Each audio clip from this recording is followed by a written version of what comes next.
how to fix mic volume on your Windows 10 or Windows 11.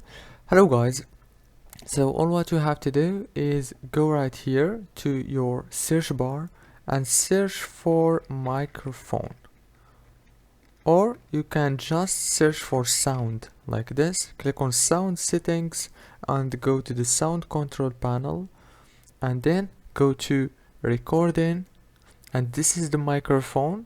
Now all what you have to do is click on your right mouse on your microphone and click on properties.